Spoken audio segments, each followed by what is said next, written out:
What's quite extraordinary, I find, is that a technology that's comparatively new, so what we're talking 2008, 2009, depending on how you talk about, is already forcing almost every single central bank around the world to look at new forms of money. That was Alex Sims. This episode is a little bit different because she is an OG in the blockchain space and, as of the time of recording, a newcomer to the Near ecosystem. We draw on her extensive experience to gain a unique vantage point and explore a wide range of topics such as the shortcomings of the legal system and what drew her into the blockchain space, competition and jurisdiction, insights into the regulatory processes and stance from regulators around the world, and DAOs. We use the Near Digital Collective as a way to introduce Alex to the Near tech stack and all of the experiments that we're doing in the decentralized governance space, and, she had a lot to say about that. Alex is an unconventional academic that challenges the status quo, and I have to say, me as a host, and drops insights and truth bombs on everything from history to UX. I hope you enjoyed this conversation as much as I did. Without further ado, let's jump in. Enjoy. Hello friends, welcome back to another episode of the Wild User Interviews podcast with me, IVB. Today, it is an absolute honor to be in person at the University of Auckland with Alex Sims. Alex is an associate professor at the business school, has a PhD in DAOs, and is part of the executive council of Blockchain New Zealand. Welcome, Alex. Thanks for having me. Was that introduction all accurate? Yes, it was.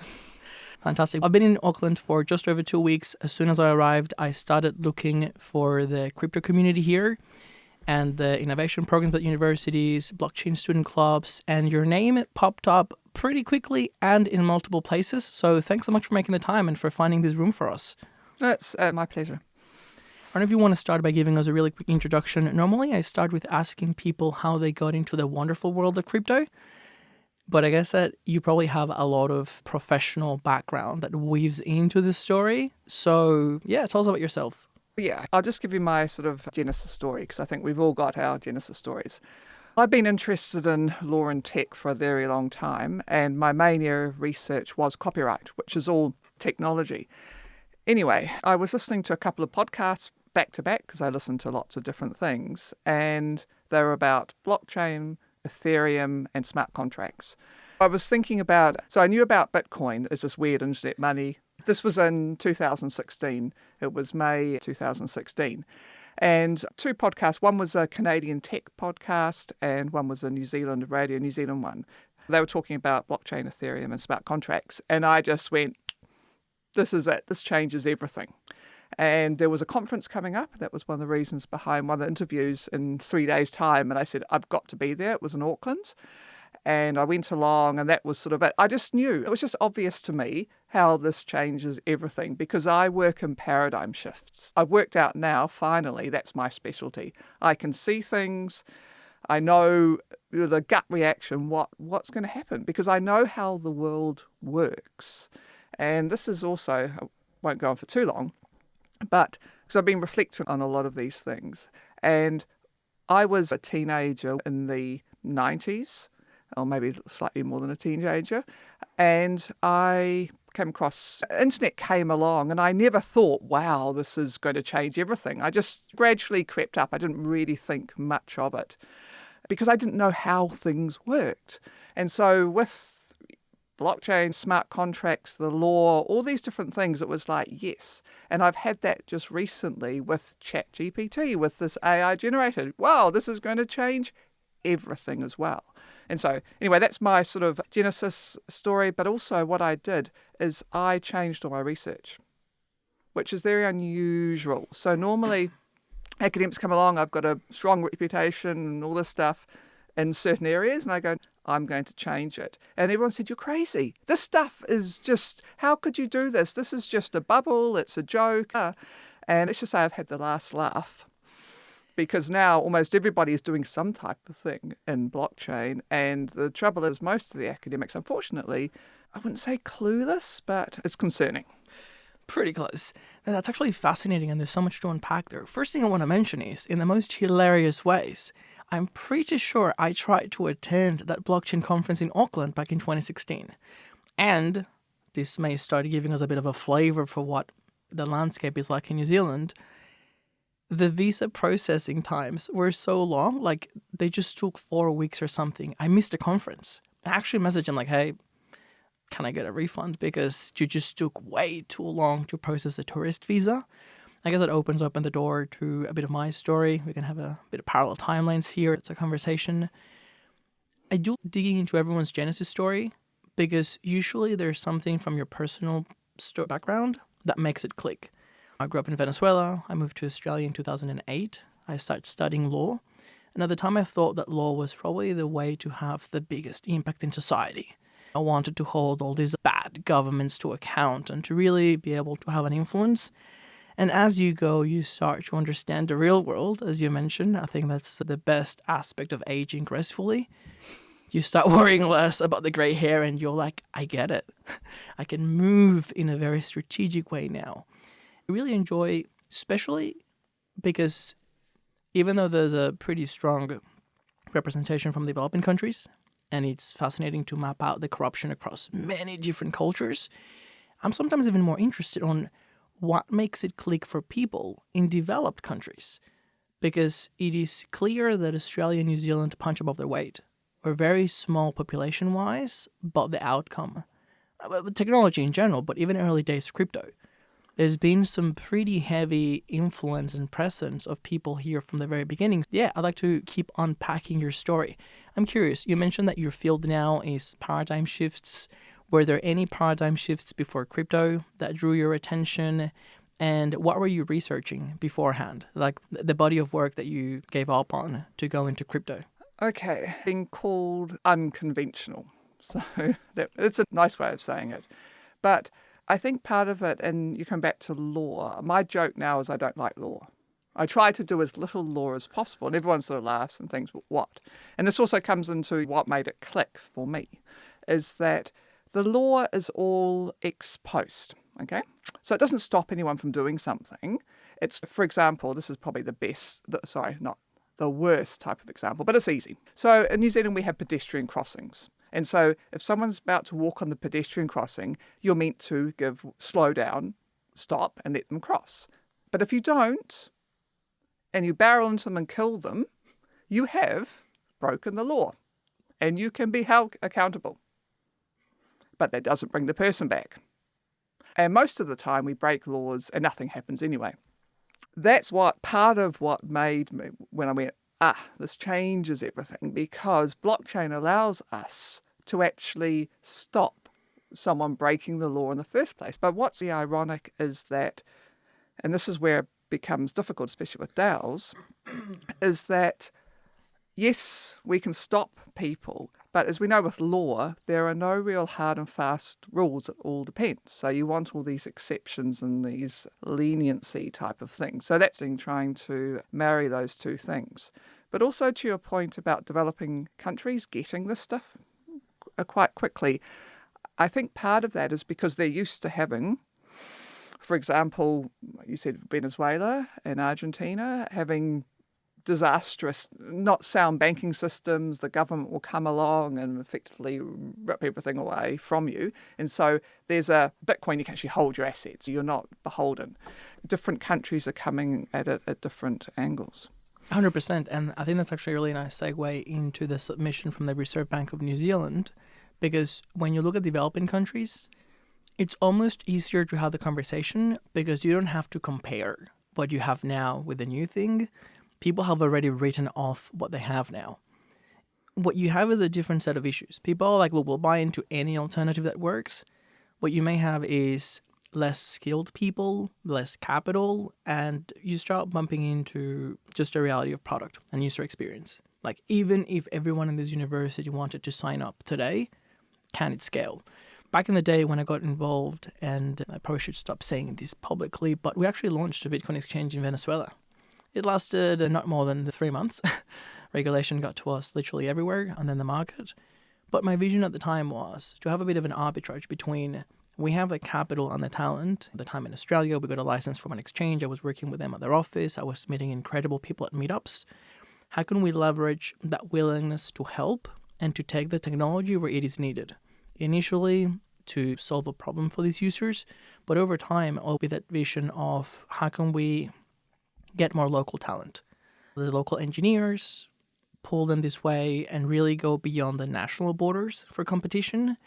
And that's why I bring up the Reserve Bank of New Zealand submission, because one of the things you said last week in the Future of Money is that there were several types of risks as accurately identified by the paper, but there is one risk that they don't point out, which is the risk of doing nothing. And in this tiny, beautiful, honestly, as close as it gets to Paradise Island, we have to understand that we're now competing globally. And turning our backs on the technology is going to be extremely expensive in the long run. I'd like to hand over the mic to you and see if we can start unpacking that submission, because it is a bit of a monster of a submission, I'm not going to lie. I totally agree. And again, that's another paradigm shift. So New Zealand has been, you've come here, you know how hard it is to get here. And we've been very insular. And so we can control things. But with the internet, that's all gone. And with blockchain, for example, I've seen this repeatedly. Say, for example, we've got cryptocurrency exchanges in New Zealand.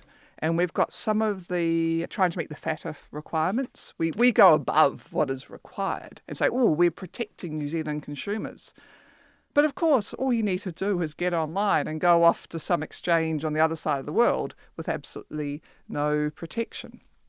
And also, then to your point about the major risk that wasn't identified in the Reserve Bank's Future of Money issues paper is that, yes, it is not a case of just sitting here doing nothing and we'll all be fine. We won't be. I actually think, and I'm writing a submission on this, the biggest threat actually isn't, of course, not cryptocurrency decentralized ones. It's something like the digital yuan. If that starts to be used by a lot of businesses because it's easier to use, you can start using smart contracts and things, that's almost our monetary sovereignty gone. But also another quick point, you're saying about the UX effectively. It sucks with blockchain. But that's one of the reasons why when what was then Facebook announced publicly its Libra, which then became DM, there was so much fear and the regulators jumped up and down because you've already onboarded how many people, billions of people around the world. There would be really good UX. But also another point on that, which I found quite frankly bizarre, and I don't know about other people as well, was that we all knew what was going on. Everyone in the crypto blockchain space knew it, and yet it caught the regulators completely unaware. And actually another point with that Future of Money issues paper is that when it talks about stablecoins, it doesn't differentiate between stablecoins. In the appendix it talks about, but there's a huge difference whether it's a stablecoin that's issued by a traditional bank, for example, ANZ in Australia, they've announced they'll release their own one, something like that from a highly regulated entity, versus a completely decentralized one, MakerDAO from DAI, which is, there's nothing there. But it's again, still about paradigms. It's quite interesting because, and this came through on that Future of Money on some of the questions, is people said, but if you've got a stable coin that's backed by collateral, for example, gold, then it's safe. But again, you're coming into this paradigm of having an auditor checking, you've got to trust the auditor, and even if it was correct at that point of time, there's nothing now to satisfy someone that they've actually got those assets backing them. The stablecoin conversation is like a beast because even when you look at regulation, there's many questions around what happens with stablecoins issued by other countries. Are we going to stop people from issuing a stablecoin from Singapore or from Australia? That's why I'm very big on drawing as much attention to this and getting it right. My theory is we only really need one country to get it right. And in a global competitive environment, assuming we don't go all rogue, which the US seems like they may be trying, the best standard should win. And that's why I was reflecting on Why am I bullish on the technologists, even though we really have all to lose? Because the people that are in crypto right now self-select. Are people that are driven by a mission, are people that have a very strong vision of how things should be. Even if you take into account all the crazy speculators and NFTs and scammers, they're all a separate bucket. There is such a strong commitment from people and that vision that we mentioned before about using these new tools to solve old problems that I think they have a better chance against, say, somebody who went to a beautiful university such as this one. They got good grades. Now they work for the Reserve Bank of New Zealand. They have to work on the tasks assigned to them. Kudos to the regulators here and the Bank of New Zealand for being open to submissions of publishing papers, because I feel sorry for the people having to research this. It's like you telling me, hey, Alejandro, go home and research, I don't know, like genome therapy or something.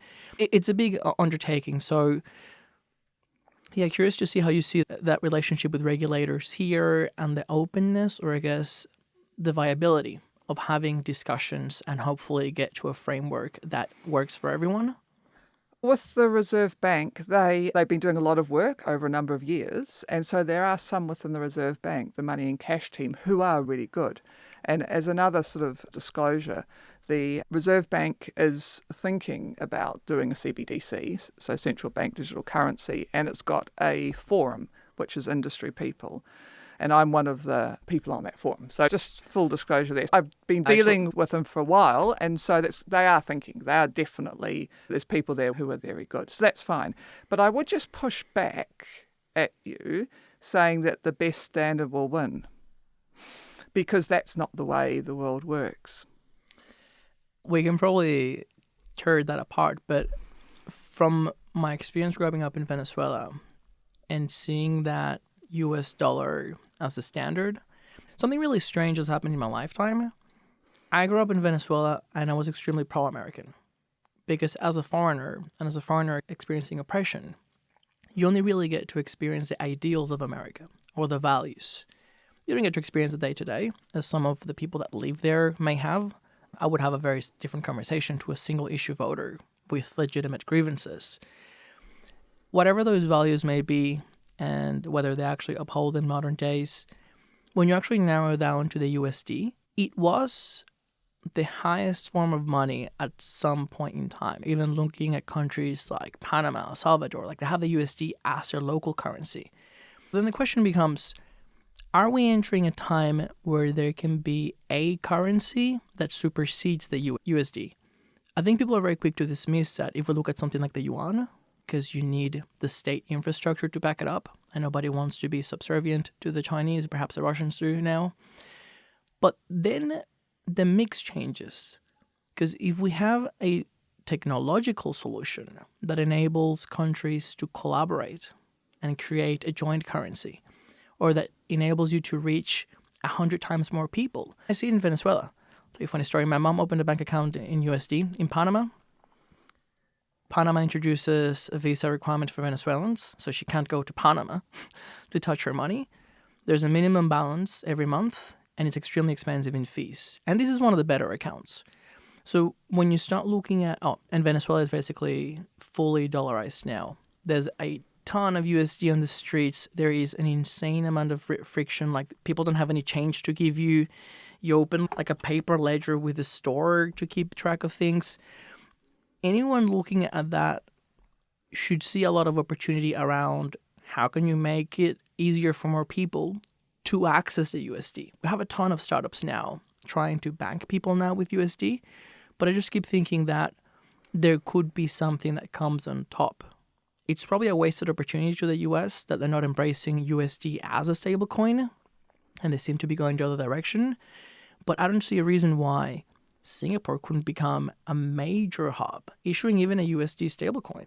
Even in New Zealand or Australia, there are stable jurisdictions that I think, if they're very serious about it, could very easily take over a huge market. It's geopolitical.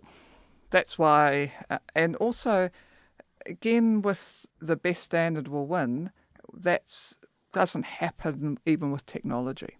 So a good example, and I use this all the time, is with keyboards. it's called QWERTY because that's the beginning. And the reason we have that is because early typewriters, when they were, have you heard about this story? No? Okay. I can put in the show notes later an article, as they say. So old typewriters, when they were physical ones, which had the arm going bang, if you had the same sort of arms coming too often together, it would jam it. And so what they designed was a system so that you didn't have commonly typed letters jamming the system. So it's called QWERTY. If you look at the keyboard, the top 5 on the left say QWERTY. Okay, we now no longer use mechanical keyboards, but we're still using the old way. Now, someone years ago developed a better keyboard setting, which is much more efficient, and you can type a lot faster than you can with QWERTY. And it took a bit of training, so you could retrain people, and they'll be much faster. And it was just through accidents that the businesses that were selling those typewriters failed.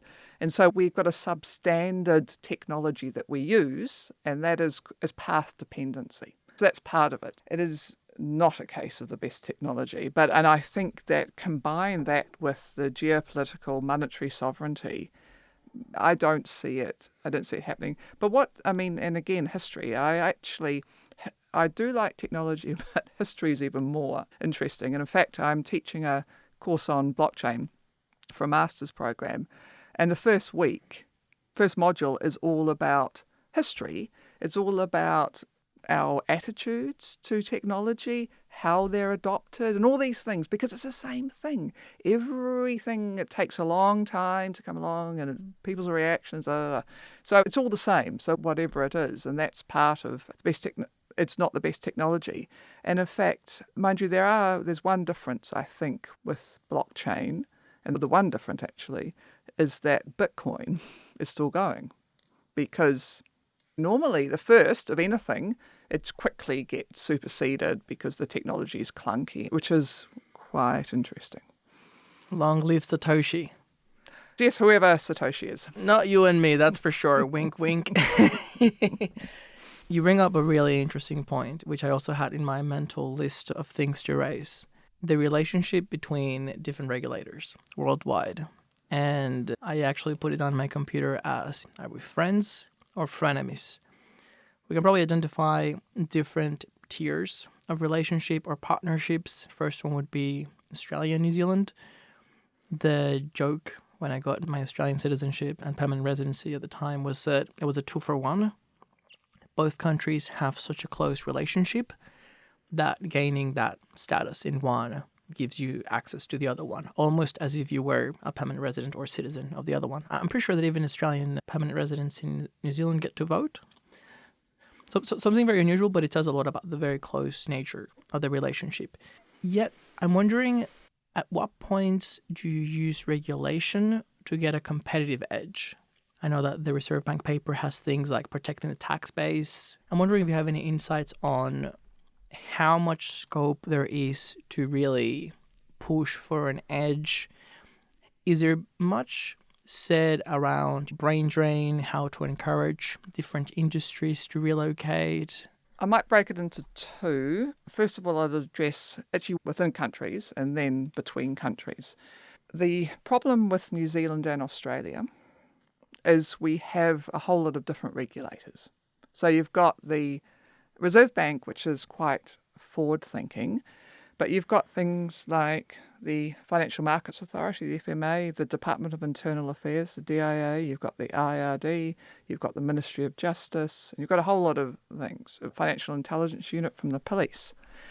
And a good example of this is they see, I don't know if you've come across the parable of the blind man and the elephant. No, but we can include in the show notes. Okay. Please do tell me. Well, okay, so what it is, it's an old parable, there's good cartoons of it, is you've got this elephant, and you've got these different people that are coming along, and one of them feels the tusks and says, this is hard and sharp, and someone else feels the tail, and this is soft and whatever, and someone else feels the trunk. And so they're all feeling different parts of it, but they're the same beast.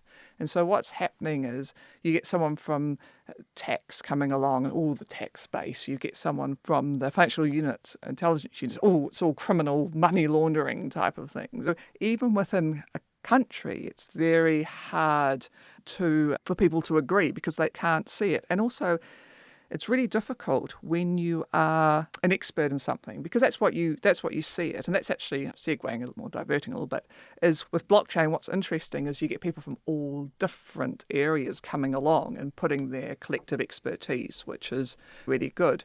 But regulators really do struggle with that. I've said before, with the cryptocurrency exchanges, where you've got some of the regulators saying, oh, let's just make it really safe for New Zealand consumers, not realising, of course, they can go overseas. And other people are saying, but we want to bring capital, we want to bring jobs into New Zealand, but they can't because they make it so difficult. And one of the issues we've got, which was addressed the other day, and I'm addressing it in my submission to Reserve Bank on the future of money, is it's almost impossible to get a bank account and keep a bank account. So how are you going to get innovation here? So that's within the country. And I know Australia's got the same problem. Some other places are a little bit easier. So, for example, Singapore, which you mentioned before, has got MAS, the Monetary Authority of Singapore, and that's like everything together. So they make things a lot easier to do it. Hong Kong is a little bit similar. And also even geography. So geography is a big thing. And you think of somewhere, Singapore and Hong Kong, they're a city-state. They can have everyone together. And actually London is also, everything's in the same area. It's the centre of power. You've got the courts, you've got the industry in London. Now actually segueing onto the countries. Okay, England is actually one of the places that is embracing this, especially in the legal setting. The Law Commission last year released a 500+ page report, and if you've seen it, it's well worth looking and just saying, look, we just changed some laws, make cryptocurrencies, make them quite clearly, or digital assets property, so we don't have things going through courts for the next 10 years, and do a whole lot of other ones. So they're very pro, realising that there are real opportunities here. With New Zealand and Australia, coming back, one bit of the government says, yes, it's an opportunity, and the other bit says no. So it's a really mixed messages. We, in New Zealand, we are effectively losing people, and they're more likely actually to go over to Australia because there's a bit more money there, they're a bit more receptive. The US is a bit of a basket case. Why would you? Type of thing. That is the question, and what makes me think that there's a window of opportunity. Like, why would you go to a place? Like, I'd be very open. From Venezuela, Australia is not the first logical choice. The US is right there, extremely expensive. The day you graduate, you have to leave the country. There are no pathways for staying, or they're very complex.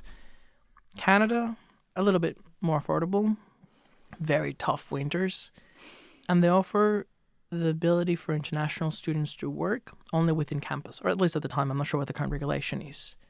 In Australia, the student visa allows you to work legally part-time. And when you graduate, there's a graduate visa. When I started, it was 2 years. Now it's up to 4 years of legal full working rights. So even if you go back to your country, you have a good savings nest.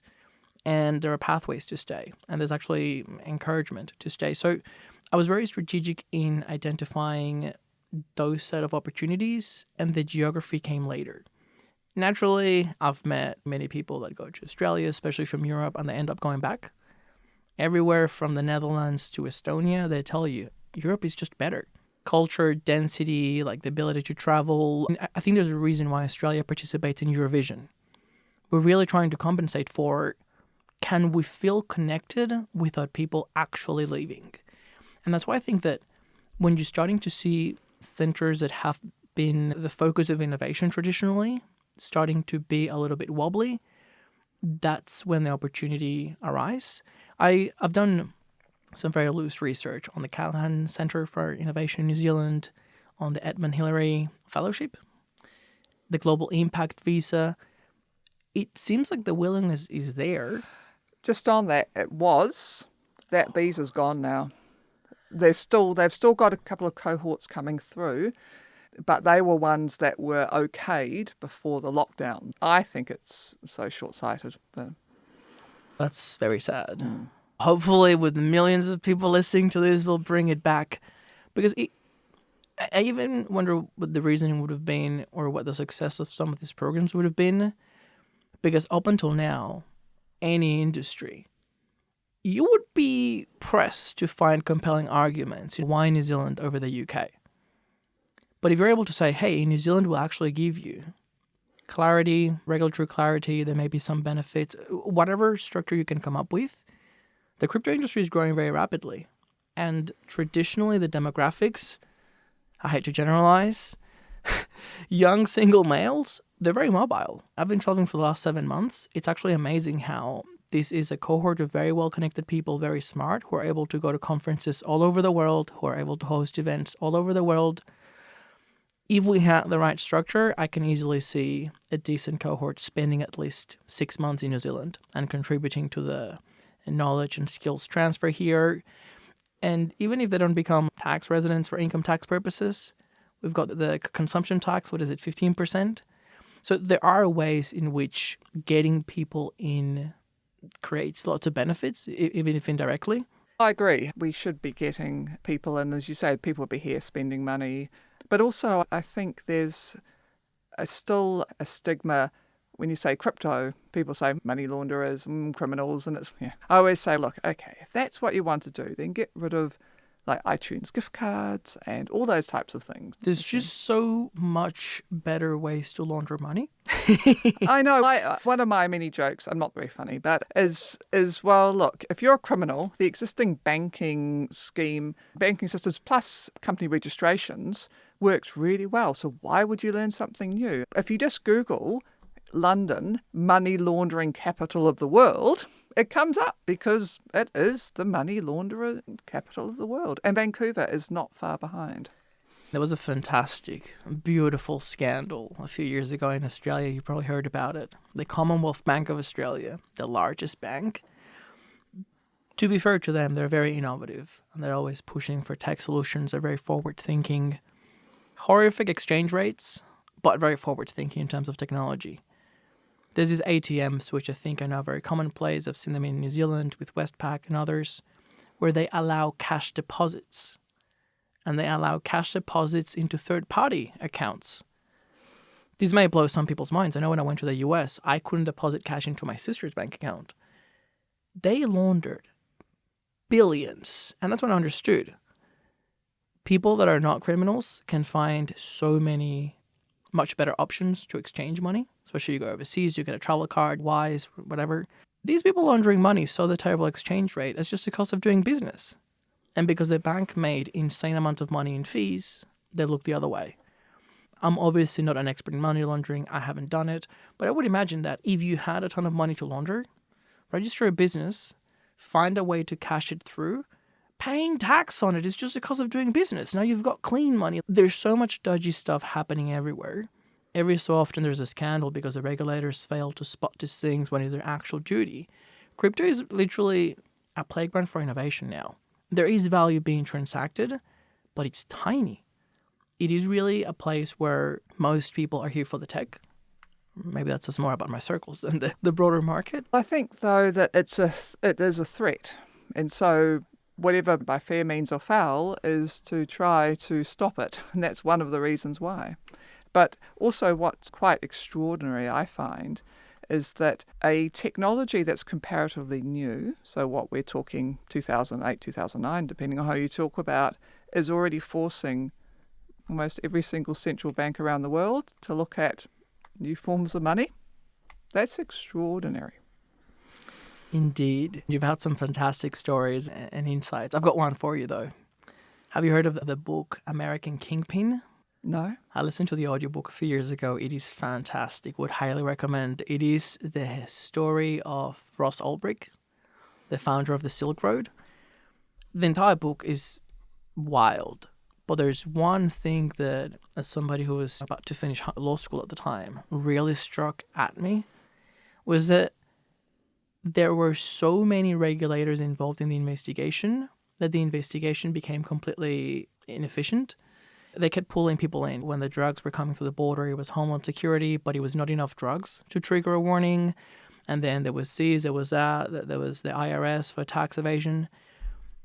FBI, even within different states, had disagreements. So the two things that I remember that were mind-blowing was all this intelligence apparatus. The one guy that solved it was actually a rank-and-file IRS agent. You know how he did it? No? Oh, I watched a documentary. What is it? I think Ross Ulbach, he mucked up, didn't he? And he used the email address to put out something on a bulletin board or something. This tax agent thought, going out for a walk with his dog, whatever, he's like, I wonder what the very first mention of the Silk Road was on the internet. Like how did the word get out? He looked it up on Google, went all the way back to the very first mention. It was a magic mushroom site. And at that point in time, Ross used his real email and his name, and that's how they got him. It's just fascinating to see that the regulators were all grandstanding and were very narrow tunnel vision in the departments, and that just made it much harder. That's the thing with that elephant, with blind men and the elephant. But also, I seem to remember, I haven't read the book, it sounds really good. As I said, I saw a documentary on it, and they ignored him. He was jumping up and down for ages and got nowhere. And it took them, 6 months or something, or afterwards? The day that they got him, it was an FBI agent that, I guess, went rogue in the sense that he ignored the guidelines. He ignored the central FBI and the New York. There was 3 of them monitoring Ross outside his house. Because the challenge that they had was he had to be captured with his laptop open. So he goes to a cafe and he starts doing his thing online. At that point, they had plants everywhere. So there's agents chatting to him. They know he's logged in. Closes the laptop, goes to a San Francisco library. And the FBI guys were like, hey, this is our chance. Like, we can get him. They were like, no, wait. There were something like 12 full-blown SWAT teams heading to the library. And they were like, if you have this over-the-top police operations, it's just going to lock the computer. Case over. So they approached him. I'm pretty sure she was an undercover agent as well. A lady that was sitting across from him the table. One of the FBI agents just punched her. And when Ross got up to intervene, he got immediately tackled and they took the laptop. Open, logged in. He's locked for life now. I think unfairly, but that's an entirely separate topic. It's a good point. Guidelines and principles and all those types, and law, if you follow them, nothing gets done. That's why I just ignore all those things. See, for a moment, I hesitated on having an academic with a 300-page PhD, and I was like, maybe it's going to be boring. This podcast is wild, but I see that my hunch and my intuition paid off. It was definitely a positive sign when I sent you a few articles to read beforehand and you asked for the audio version. No, just for the listeners, I prefer to listen to stuff. Beautiful. I agree. I think there's a very strong role that we have in the community to shape the narrative. And one thing that I always try to tell people, and if regulators are listening, I want them to ponder on this. Crypto actually brings up a lot more transparency. And you mentioned that last week with the future of money. We can have much more privacy because at the moment we're giving everything to the banks, for instance. Let's imagine a scenario where we do have a CBDC. Have the government officials thought of a case where we have real-time inflation data and we can monitor the economy much better? We can have much more efficient tax collection and record keeping in a privacy-preserving way. But most importantly, we can actually have much more transparent spending of government resources. I don't know about New Zealand. I've been told it is a country with the lowest corruption in the world. Every time I hear that, I remember people I met in Argentina that tell me that Paraguay is a country with the second highest corruption in the world because they paid not to be the first one. So I always take these rankings with a grain of salt. But even if there isn't a major issue in New Zealand, as you say, the horse has bolted. If we do go the CBDC route, it can't be one directional. We want to know what the citizens are doing. This should actually be something that the citizens ask for because we want to know what the government is doing. That's one of the potential things. But I know that there are a lot of concerns about privacy because the people are worried about government having too much information about them. But I and a lot of people just go, we're slightly confused because the same people that are saying that are putting their lives on social media. They're using their bank cards or whatever, and there's all that information there. And in some ways, the government will be a lot more careful about privacy than in other settings. But then people say, well, if that's, yes, maybe now, but a later government could come along and change it. But it's, yeah, I don't know. You can, I mean, if you're really concerned about your privacy, then just use cash. And certainly don't have mobile phone on you or anything like that. And it's almost like some people will do that. They will genuinely do that. But life has become very difficult. And also another quick aspect of this is that there's a lot of people, when I say a lot, some people pointing their fingers at the Reserve Bank in New Zealand saying, you're trying to get rid of cash so that you can then monitor us. It's not that. The Reserve Bank is actually trying to keep cash in circulation. The issue is with businesses now, is they don't want cash. And when you think about it, it's perfectly rational, because if you have cash, you've got to go and get the cash, and that is becoming harder and harder to do. You've got to do all the reconciliation, you've got safety of your staff members the ability to use cash is declining, and that then has a issue with equity and all sorts of issues. Another quick thing, we talk about taxes, better collection of taxes. I know this is going back a few years ago, but the Australian government got really excited when it realised that you could effectively have programmable money, so that when you go and make a purchase at a shop, you could have real-time payment of the tax to the tax department. And so you can start to do things like that. But also you can have things that are of benefit to people. So another bit that I did a while ago, or picked up on, was a lot of people go into debt and have real problems because they only get paid once a week or once a fortnight, not really once a month. That's more of a US thing. They then have done work, but they haven't been paid yet, so they then have to borrow money. But we could, the technology already for this is to be paid on an hourly basis. And so something like a CBDC could help with that, for example. Yeah, this actually leads to my next section of this rambling pursuit. I was wondering, from your vantage point, how much would you say that the stakeholders involved understand the technology, or the range of technologies available, and even the pace that it is developing at? Because if we were stuck at the, say, original Ethereum stack, I can see how there can be a range of arguments, and even specific things such as privacy. I do think that there are ways to have privacy-preserving transactions now. Things like ZK proof. You can prove who spent the money, but not what they spent it on. There's just a range of tools that are popping up that may take out some of the common arguments that come up to resist these technologies. Yeah, I agree.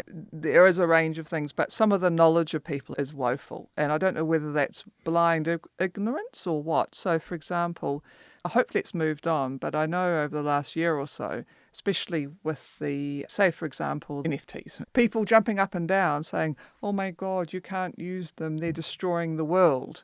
And it's maybe, this is before the merge, if they were on Ethereum, then yeah, okay, a problem. But most of the artists weren't using Ethereum, they were using something else. So if you can't get through to people, if they don't understand the difference between proof of work and proof of stake. Which is a horrible catch-22 that we have. If the politicians, and I think I'm proud to say that in Australia and New Zealand we do have a better separation between the public service and the elected politicians, but if they are reactive to the general population or the general perception, then it becomes very hard, because we can sit on the CBDC forum group, and I just invited myself, but it's hard to make the case for, say, newer technology if they will still be held back by the majority of the people. Or the other way around. Like, I've always been a very big fan of grassroots approach. I'm actually here in New Zealand and Australia to grow the near community and ecosystem here, to raise awareness of these technologies. But then you may have the same issue. It's like you may have buy-in from the people, but how do they convey that to their authorities? Yeah, I don't think ground up won't work really here, unfortunately. But also, it's just this people have very binary thinking. And so they think, oh, if it's Suki Snarks, whatever, anonymity, you want that because you're obviously money laundering. And it's no, it depends. I really like the distinction between privacy and secrecy. It's like, it's not a secret what you do in the toilets, but you still close the door. So that's the example I often give people. Actually, one thing, I wrote down a few quotes that I use all the time. And my favourite quote in the world, in fact, I use it as a chapter heading in my thesis, and this comes back to almost everything in blockchain and also particularly with DAOs, is that this is from a very famous E.O. Wilson, who's a sociobiologist. Anyway, and he said, the real problem with humanity is that we have Paleolithic emotions, medieval institutions, and godlike technology. And so we have all this technology, but it is difficult to implement because of the way people act. And you can say we've got all these tools to do all of this, but they say, no, we don't want it. We don't understand. And that's why small is better. You bring up the example of Singapore and Hong Kong. Another example of a very small country. It is a country beyond city-state, but it still has a very good track record of moving very fast. Pro technology is Estonia. Actually, just on those, what's really interesting is you've brought up 3 countries and they have a common denominator, which New Zealand and Australia don't. So, a rogue neighbour? No, not that. Is that they have, Singapore and Hong Kong have no natural resources. They have to innovate, and financial markets is the way they've innovated. Only a slightly different, but I don't know if you know the history. Again, I love history, so I'll go back to history. Is that when it broke off from the USSR, it had nothing. And in fact, Finland offered to give Estonia its second-hand telecommunications gear. And it said, we're fine. And because it had nothing, no money, it didn't have a big legacy system. It just went digital. So it was this Innovate. Whereas you come to New Zealand and we've got a thing called the curse of natural resources. We've got agriculture, we've got tourism. And so they've been our biggest thing. So we don't need, you get lazy, you don't have to do that. The one exception, the one country that's been able to really break free from that curse of resources trap is actually Norway. And so it's because it's got huge natural resources with gas and it's managed, but it's set up a sovereign fund and put money in. So it's quite hard to do that. So that's a big difference. I love that the curse of natural resources apply to every country, but you feel it more in some countries than others. We have in Venezuela as well. The challenge in Venezuela was it because the oil industry was so big and the oil company was owned by the state. We didn't charge people taxes. Like whatever the regulations say, we didn't even bother. Even businesses, like all the money comes from one source and it's controlled by the government. Some people may disagree with me, but consciously or unconsciously, when you don't pay taxes, the relationship with the government changes. The government doesn't give a shit. They just don't care. The voters are not really there. It actually goes the other way. We'll just give away free money. Every time there's an election cycle, we'll give you a fridge or whatever, a cash bonus, here's a bag of beans. So it's interesting that Australia and New Zealand have an aspect of the course, but it's still functional countries. The other country that I would say that has been able to break out from that challenge is Dubai. I know that they've been investing heavily to diversify from oil. At first, I thought it was a futile effort because it's like, well, you can build all these fake islands and try to get tourism there. For a while, if you bought flights, or maybe still, if you bought flights with Emirates and Etihad, they give you a layover in Dubai for free. But now with crypto, they are taking advantage of that regulatory window of opportunity. And they're playing the cards in a pretty risky way, if you ask me, because they're both inviting in the crypto talent. They maintain the relationship with the US, very strong allies. But they're also making deals with Russia and China, the local currencies. So they may be the new Switzerland. We'll see how that plays out for them, but it is interesting. And just there, I don't know my geography very well, but Saudi Arabia is nearby, And that's a classic example of the curse of natural resources. Another, you just brought up Switzerland, and that's an interesting thing because the Swiss have a natural experiment because they've got their cantons. So you've got Zug in competition with other places. And so they can do that. And that's why Switzerland did have an early advantage over everyone else. And also I ran down the US before, but the US actually is innovative and because they've got the states. So you've got the LLC laws and Wyoming can do something different. And so they've got that. Well, we don't have that in New Zealand. We've got no ability to do that. Whereas they have a little bit more ability in Australia. Mind you, I don't think they've actually used it because you've got a difference between the state and federal law. You would know more about that than me. There's so much nuance in the US that anything that you hear in the media, it's almost like counterproductive. I have a lot of family in Florida. I've got friends in Texas. And I guess that's probably informing my experience of it is possible for people, or at least in that tech demographics, to pick up their stuff and move. Because what would have been two of the strongest hubs, finance in New York and tech in California, there's been a massive shift towards Florida and Texas. Even Florida, the mayor of Miami, just being open to welcome people. Look, let's be honest, Miami, it's not the best city to actually do tech. It's just being welcoming to talent and it's trying to grow into it. And yeah, I live with hope that we could do something similar in Australia and New Zealand. There's a quote that has been haunting me for over 5 years now.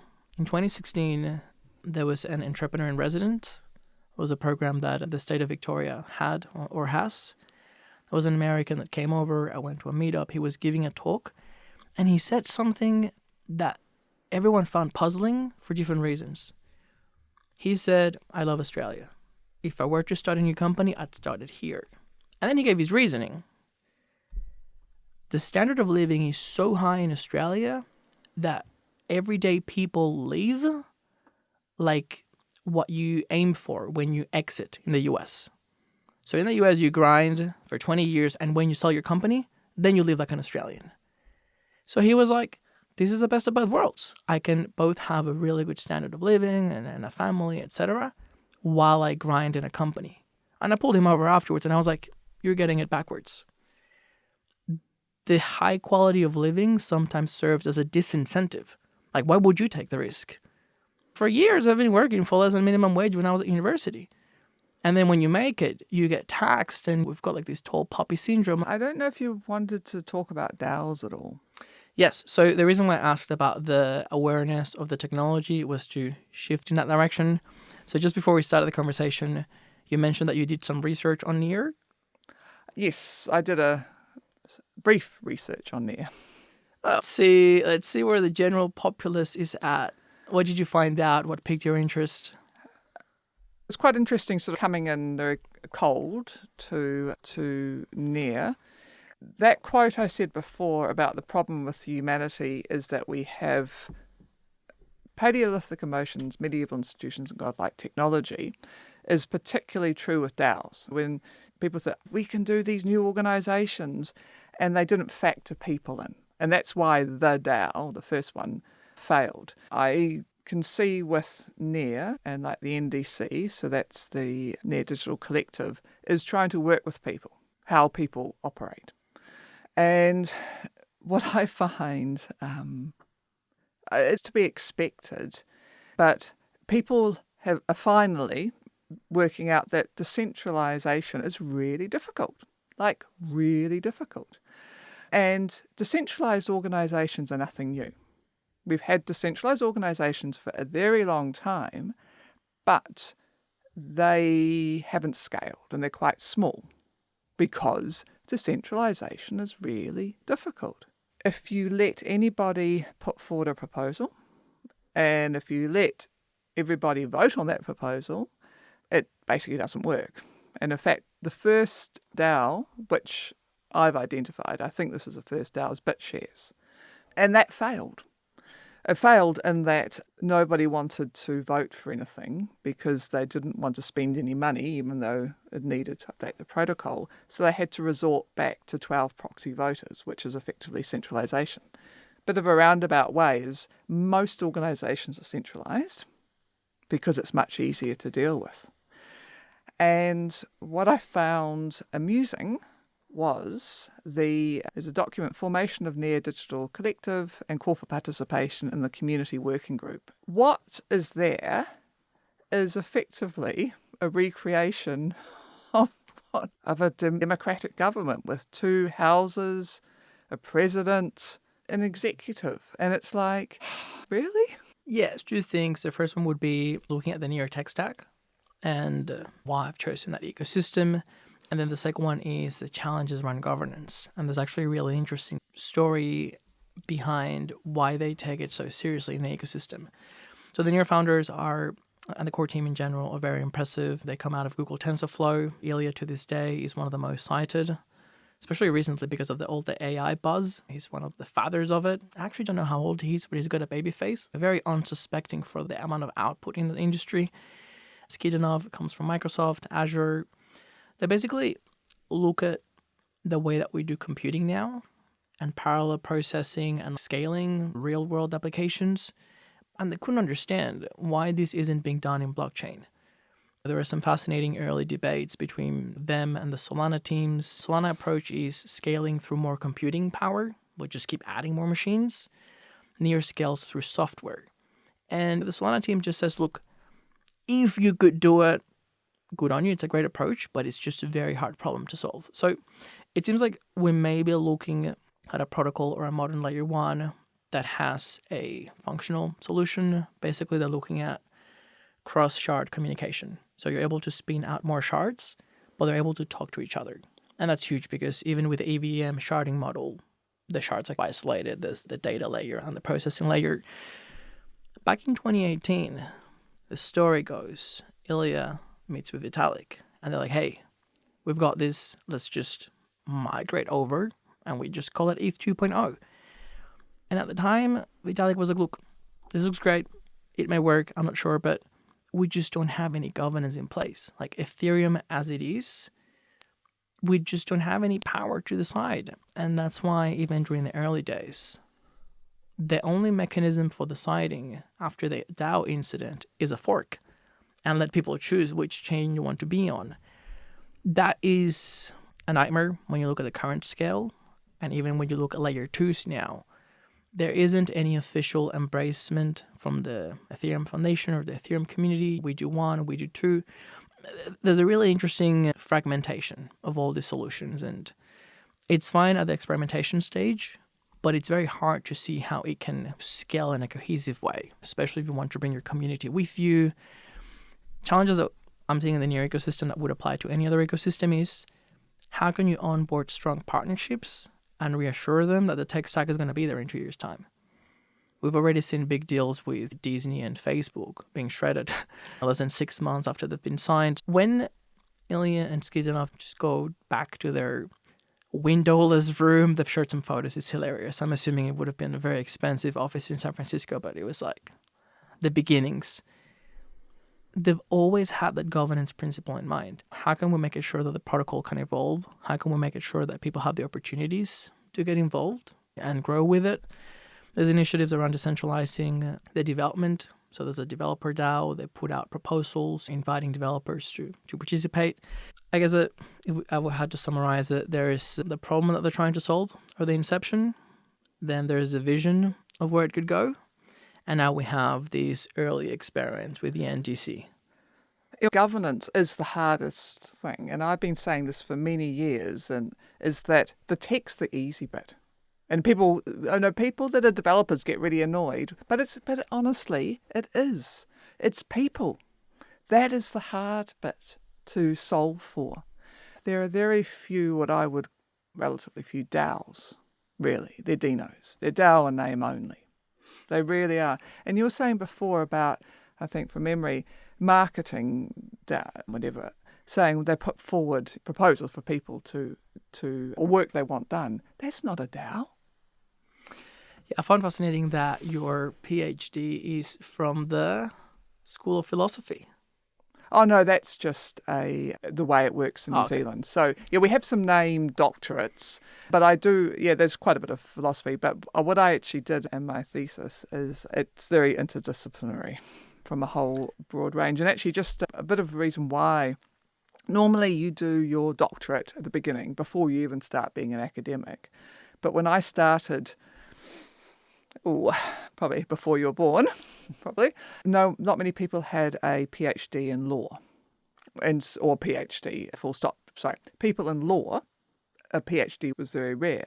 And so I thought that I should really get one, even though I've supervised a PhD through to completion. So mine was a little bit the other way around, because normally you start with nothing and you build up. But I've done a whole lot of stuff and came through it that way. But maybe I've got a different, I don't think I've got a different view from a lot of people, because, as I said, DAO in name only. You have got this big spectrum from completely decentralized through to completely centralized. And I think I said earlier, it is naive to think that you can have completely decentralized. We've tried that, and it just doesn't work. And so where about along the continuum are you going to be? What I'm looking at the NDC is really replicating our current system. Yeah, I've got a mantra that I'm grateful for everything that's happened. The universe is conspiring to help me achieve my mission. That's my 10 minutes in the morning. But I think there's a reason why you waited up until the right time to do the PhD. I think there's a calling between the DAOs. Can you imagine if you'd done your PhD 20 years ago or whatever, and then you'd missed out this DAO train? Actually, what's really interesting is that if people go and read it's a PhD thesis, so it's written a certain way, which it's even though I'm an academic and I've got a ton of papers, it's academic papers, and especially thesis, is not written for people to really understand. It's for academics talking to other academics. So I do a lot of public outreach and other things, which targeting as people can understand a bit better. But anyway, when I started my PhD, because I was talking with someone who I knew who was law and economics, and we're thinking, okay, I want to do something in blockchain, but blockchain's massive, so how do we corral it? And so I thought, what about DAOs? Because I've also done a lot on business organizations. Okay, so again, linking up stuff that I've done. And this was at the end of 2017. And when I decided on the topic, and at that stage, it was like a DAO winter, because it was not that long after the implosion, and there was almost nothing on DAOs. There was a few pieces, there was nothing in the academic literature. And so I was having to do this work and it just exploded. So it was like... It's good timing. It was good time. But when I started trying to find anybody that knew anything about DAOs in the government was almost impossible. So how long did it take you to write? Because I think it was published in May 2021? Yeah, so I really started beginning of 2018. Wow. So it was coming up. There was nothing. I would have a Google search, and I started Google search, sends you alerts. I had DAO and then Decentralized Autonomous Organization. And I would get sort of something, I don't know, once every couple of weeks on DAO, but that was more about, I don't know, the Asian DAO or whatever. It was nothing to do with this.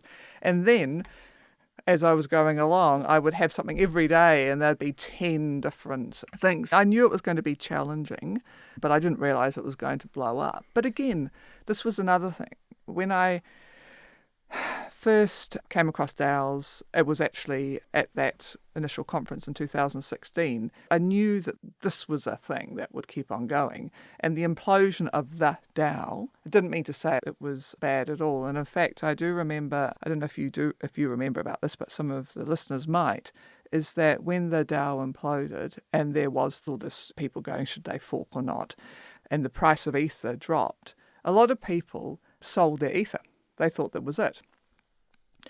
And I was thinking, no, it's a bit like getting a bad Android app. It's the app. And yeah, I was proven in that situation. And in fact, it was the best thing that could have happened. Because we all seen what happened with the fork, where they kept it as if the hacker had legitimately hacked into it. That hasn't worked because it hasn't got the community behind it. Yeah, the DAO is fascinating, and I'm pretty sure that there's books and entire thesis written about it, because the arguments at the time were very simple. Humans, or a centralized group, shouldn't change what happened on chain. That's the whole point of the blockchain. But at the same time, the hacker or the exploiter of the DAO ended up with 14% of the Ethereum supply. So regardless of which scenario of governance and security modeling you had going forward, ironically, one person owning 14% of the supply made it too centralized. So it was a very interesting compromise of principles. I think that people that supported the DAO at the time were very clear on the very unusual set of circumstances. There's been some hacks or exploits scenes that would not have had the same level of support. Before we keep teasing out what the NDC is, I'd love to see how you define decentralization and then the research methodology. I saw that you have some really interesting sections around the types of DAOs. We've got DAOs in name only. You've got resolution mechanisms, which I'd love your insights because overnight there's been this crazy shit fight with the NDC. I've been trying to weigh in, mediate. So there's a lot there. So with decentralization, the type of DAOs, there is a big spectrum. From the one side is radically decentralized through to centralized with all organizations. And what we've seen so far with the completely decentralized, they don't work, okay? Because if people have to put in proposals to do things, they could be flooded. The people who have to make the decisions don't have the technical capability, all sorts of reasons, and they have not worked. The question is, how do you design a decentralized system that does work? And it is really difficult. And that's what NDC and other people are struggling with. Now, there is no one perfect system because there's a quote that I've got in my thesis, and this is from a book called A Simple Way. And it says, there is no such thing as survival of the fittest, only survival of the fit. This means there's no one answer that is right, but many answers that may work. Okay? Interesting. And we've seen that, if you think about it, because if there was survival of the fittest, there'd only be one type of animal. But we don't. We have a whole lot. So experimentation is good, and that's what we need. But coming back to human emotions and our Paleolithic emotions is, as soon as there's a whole lot of money involved, people don't really experiment because you've got people with vested interests and they're not going to do anything where they could lose money. And we saw that almost with the DAO. It got too much money.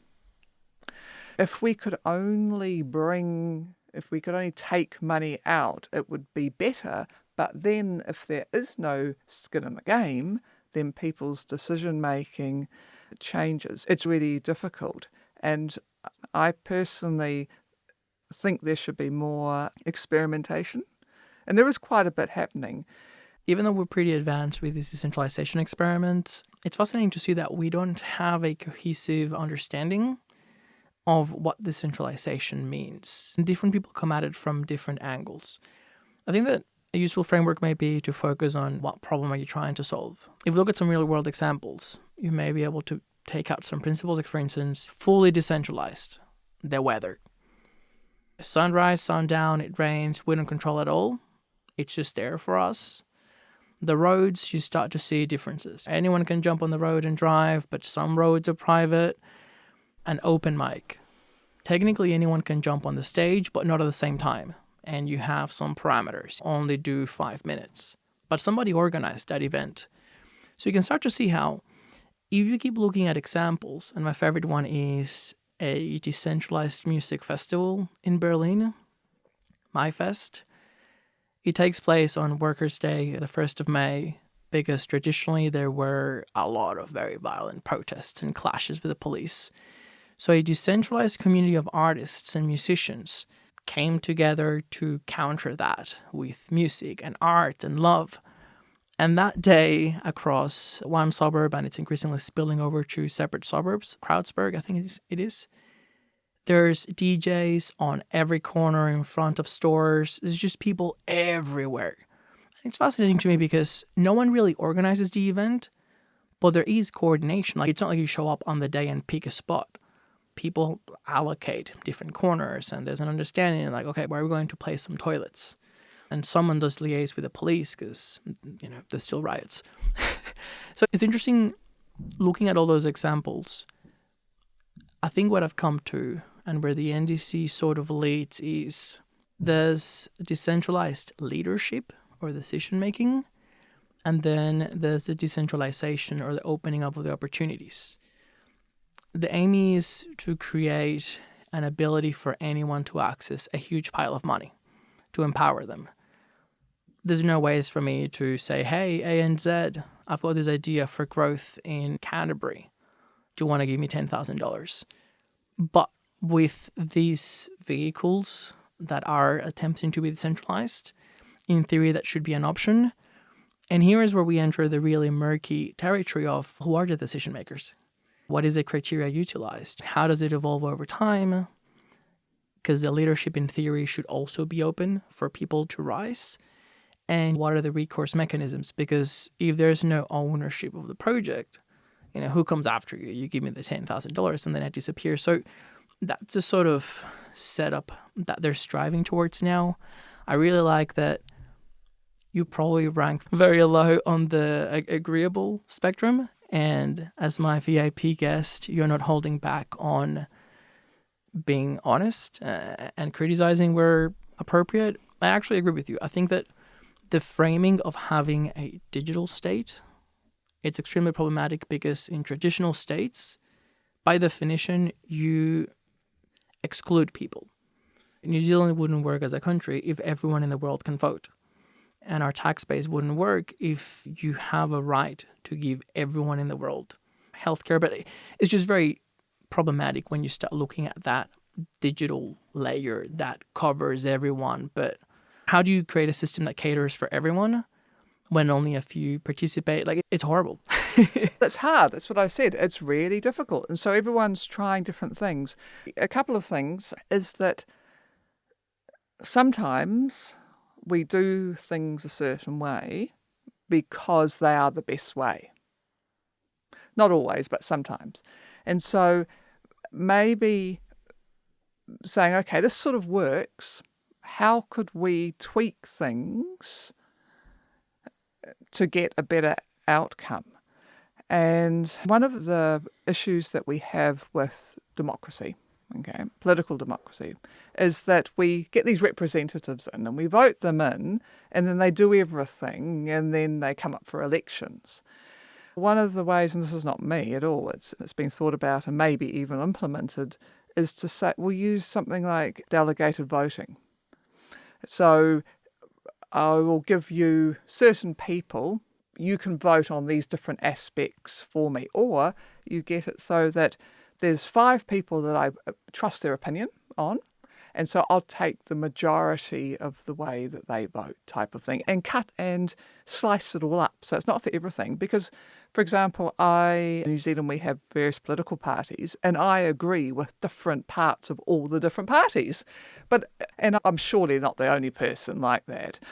But I can't differentiate. But now I could say I want, for certain issues, you can take my vote for this one. And we can do that with blockchain. We can. So to use the technology to do that, I've got no concern with voting, especially with proposals coming in, that you have some vetting to see whether that they fit with strategic purposes and things like that, as long as they're generated by the community, to have people on a committee. But then normally, again, with a committee is that they get voted on for a certain period of time. What you could do there, I think Polkadot was doing this, or someone else, is that at any stage they could be removed if people don't like what they... So this is different from what's gone before. So that's a thing you can do. Now, just on another aspect of dispute resolution, and I stuck this in my thesis only because I've done a lot of work on dispute resolution. I've done stuff on industry dispute resolution schemes. I've been on governing bodies for dispute resolution schemes. That's quite interesting. We're talking real world dispute resolution. Real world, okay. Is that I think most people, and this is backtracking a bit, Kleros. I say Kleros is a really interesting thing. It's trying to decentralize justice because access to justice is a real issue. And that's one of the reasons I don't like law, is because someone could have broken the law, and yet if you want to enforce your rights, you don't have the money. And so going back to one of my former main area of research is copyright, is we've got very strong laws, But from the top of my head, we've only ever had one case in New Zealand of an artist or creator actually suing for breach of copyright because there's no money. So, yeah, you've got these rights, but you're not going to do anything about it. There's actually a fascinating case in Australia. I'm sure you could probably give us more details because it's been a long time, but there was this American company. It was the Texas something club. They chose to sue in Australia to enforce the digital downloads rights. Like, it was a case that was the copyright holder going against the internet service providers, the ISPs. And it was fascinating to see their strategy. They deliberately chose a small ISP from Western Australia, and it came out in the documents that they targeted them as the most likely to roll over. They weren't going to sue Telstra, a massive company, better funded, government backing. And it was very interesting how all throughout the case, there was bad faith. Like, the court actually required them to put down a deposit, like millions of dollars of deposits, because they feared that even if they lost, they would just leave Australia. Like, they didn't have a presence or enough of a stake. And it was one of the few cases where I was satisfied with it making its way through the courts, and it's setting a precedent, and it's sending a strong message to people wanting to go down that avenue. But what is frustrating is how many people have the resources to choose to fight? Very few, and also people use litigation as a strategy. And if people remember someone like Lance Armstrong, he was a famous cyclist, and he just bullying people. They rolled over, and he was quite clearly in the wrong. I could go on forever, but I won't. But anyway, coming back to Kleros is trying to decentralize justice, but you've got a problem with, again, people not having enough information or the skill set to be able to resolve disputes. And I wrote in the chapter, I had a quote on this is dispute resolution, and I've changed my mind. This is the thing. If people don't change their minds, that's not a sign of weakness, because when the facts change, then you need to change. So anyway, initially I said, you never change things by fighting the existing reality. To change something, build a new mode that makes the existing model obsolete. And that's Buckminster Fuller, whatever. Now, I wrote about Kleros, and I thought it was a good idea. But of course, Kleros has not really, it's still ticking along, but they're finding it's a little bit more complicated than they thought. Anyway, there was a really good podcast, which I can give to you afterwards, where they had Robin Hanson, and he is an economist and does other stuff, and he came up with prediction markets, which is a really interesting and powerful thing. He was having almost games with the poor interviewer from Kleros, because what Kleros is trying to do is do something completely different to try to solve the problem of access to justice and getting disputes resolved impartially and cheaply. Now, we do have a really good system for resolving disputes, which is the legal system, except that it's really inefficient. And as we discussed before, it's only if you've got vast amounts of money, and it takes a long time. What about harnessing or hacking the original system? And if you listen to the podcast, it gave the example of someone who has got a small amount of damage, and it's, say, $100. You're never going to go to court. But you could use something like a lottery system and incentivize people. Everyone have 1,000 people with $100. You put your token in, and if it's pulled out, you've got $100,000 in which to go and go through the courts to get the resolution. Anyway, there's different ways of doing things. And also, I do think that one of the issues that we have with our political democracy is that the politicians, and we just touched on this previously, they won't actually make changes that are for the good of the society because they want to be voted back in. Okay, so they'll do whatever is politically expedient. So we end up in a real mess. And so what you could do, and this is what they did in ancient Rome, is have sortition, which is where you have a lottery. So you have people, if they want to be involved, put your hand up, and you get chosen by lottery, and you can't stand again. And would maybe take some of the heat out of DAOs, of people lobbying. I hear about people wanting to be DAO governance, and that's their hat type of thing. And it goes against decentralization. I don't know, trying to rip everything up and start again, it's not really working. Yeah, I've always been the outcast in the NEAR ecosystem. We had a very unusual situation. Beginning of 2022, I've lost track of time. The former CEO of the NEAR Foundation stands down. I think we could all agree that great guy, but not the best for the role, not the right time, not the right place. Within a month, he puts together a proposal to create a House of Guilds, which would have been a DAO, calls himself a benevolent dictator, and basically announces that the foundation is going to be putting $100 million worth of assets into this new vehicle. It didn't feel good. I work with a guy who's genuinely nice. I know that he had the right intention, but someone had to go to the governance forum and call it out. You don't get to fail upwards. You couldn't do it within the foundation. I don't trust you outside. Start where we started. Do a local meetup in your city, grow your community, apply for grants, work your way up. And I'm not proud to have torched that to the ground, but it was something where people messaged me afterwards and they said, thank you for standing your ground, because either our pay was dependent on it or we just didn't want to engage in that shit fight. And this is something that has come up over and over again. Even now we're seeing it. Creatives DAO had some issues with funding because it's very hard to identify what is both a creative endeavor, which is basically anything. We've got artisans doing hand weaving, and where does it intersect with the interests of the protocol? If you want to seek funding from the community treasury, there has to be a connection with NEAR. That's my position. I'm very strongly on it. Same, I'm the only one torching some of these proposals that just don't make sense. I mean, they post funding after $2 million were dispersed. Nothing to show for it. So this is not unique to NEAR. There are some insane stories from Harmony. I'm starting to see some things out of Polkadot. There are cycles where people are reluctant to speak up front, even though the foreseeable consequence of the setup is clear. And after things have collapsed, then we try to... I'm trying not to make it descend into the finger pointing. And I guess that could be the best test for, was it decentralized at all to start with? Because the point of a DAO and decentralization is, can we remove the human element to have a self-enforcing system?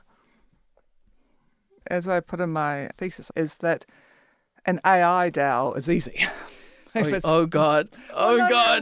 If you've got a self-driving car that decides who to pick up and service itself and things like that it's when you bring in people it gets messy. But another, coming back to what is decentralized, is if you had the leaders all die in a plane crash, will it still keep on going? I have the best story. So when I arrived in Melbourne, 2010, I started university. I joined every club and society. I joined the snowboarding club. I've never seen snow in my life. I joined clubs and societies of countries I didn't know that existed. And at the end of the day, I was like, it is very strange that there was no club, no cultural club for Spain or South America. And we're a much smaller community on this side of the world, but so I inquired, and it turns out it got deregistered for corruption, which I thought was extremely ironic and on point. So I started the process to re-register it. It was funny because the lady at the Clubs and Societies office, I don't know what made her think that I was the brother of the previous club. The good old family keeps on the legacy going. But she said that the real test for a well-run club and society is if it is still standing after the original founder stepped down. And I kept that in mind all throughout my reign. And as I'm looking at reconnecting with clubs and societies now, mostly on the blockchain side and computing side, I was browsing the Monash Clubs and Society website yesterday, and I was extremely proud. I'm not going to say I was about to cry, but maybe that the SLAC, the Spanish Latin American Club, is still there. They changed the logo. The entire committee is unrecognizable to me. But even the same structure that I put back in the day, because it wasn't just social. We had tutorials, we had education. The exact same structure is in place. The events we started 10 years ago are still in place. So it was really reassuring to see that continuity. I was very picky on who took over after me. It was certainly not decentralized. That may actually color a little bit in startups' early days due to things that don't scale. In Web3, now we have this notion of progressive decentralization. How can we make sure that we actually keep progressing? It's really difficult, yes. Are there any instances of decentralized arrangements that you've seen recently that either make you think that is a good start or that could work, or alternatively may raise some red flags and maybe counter to some of the research or best practices? They may have changed it, but I quite liked the way Polkadot were running. They may have changed it. This was a good year ago since I looked. But that was a thing where they had a sort of a central committee, and people could make proposals. The members would be voting on two proposals. One would be generated by the committee, and so they would have their discussions, and one would come through the token holders. But it was a system where people, if you put forward a proposal, it would only go to the next stage if someone had seconded it, but not a normal second, like putting your hand up. You actually had to put skin in the game, had to put money. So the best proposals would slowly go forward. And I thought that was a reasonable compromise, because you'd get all the vetting and things for that. Do you have any views on compulsory voting? Both, I guess, at a national state. I believe Australia is the only one that has it. Maybe does New Zealand have compulsory? No, we don't, but I know Australia does. It's tricky, okay? So it all depends. Most people don't have the mental bandwidth or the knowledge to do that, and that's why I do think that delegated voting or liquid voting, they're two slightly different things, is a good, again, compromise, because I can say I trust you on certain things, but there's other people, and you just divvy your vote up, and those people, and you can change it at any stage. Another way of explaining all this is that almost all of what we're talking about in governance, these ideas are not new, but the tooling is new. And again, sorry, back to another quote in my thing, is all this knowledge is there, is that it's just lost in the archive. In fact, as one of the quotes said, we would do well basically to not lose everything in the archive. And in fact, I remember one of the podcasts I listened to a while ago, they had someone from science, and he moved over to social sciences and started doing reading. And he goes, oh my God, there's all this stuff. It just hasn't been implemented.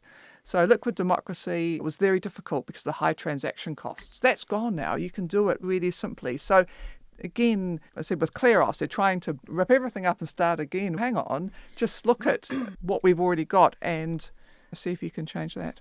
I am mindful of time, so I'm going to give you a super quick overview of the Near tech stack and why I'm excited, and then I'm going to make you a proposal that you can't refuse. Now, we'll see how we go, but I honestly think that you and I are going to team up and take over New Zealand. So I was early Ethereum. I was a little bit disenchanted after CryptoKitties crashed the network. I tuned out for about 2 years, and then in 2020, I started paying attention to the modern layer ones, see what can scale. At some point, it became clear to me that the scalability issue was going to be a technical hurdle that we can overcome. As you mentioned, it's all about the human experience. Is it usable? Product has made an insane amount of progress because they've understood people. They do a lot of testing, and they really design things around and for people. Near was the first, and to date, one of the very few blockchains that the teams are very skilled. They come from big tech.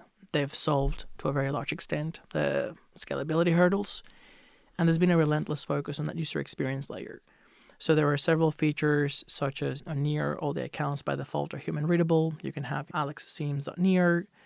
You've got very cheap transactions. They're now implementing meta transactions, so a third party can cover your costs. So you go to an application. As a business model, you can just pay for all your users. They're getting closer and closer to what Web 2 would be.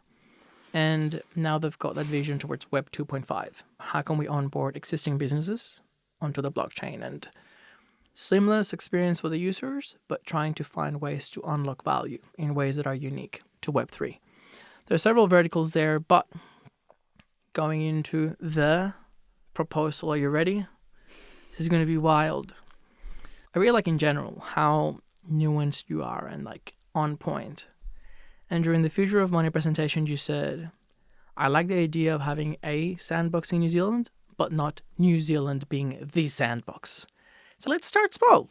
Let's experiment. Low risks. Let's really maximize for, I guess, progress or findings. And I'm putting words in your mouth, but without risking the farm.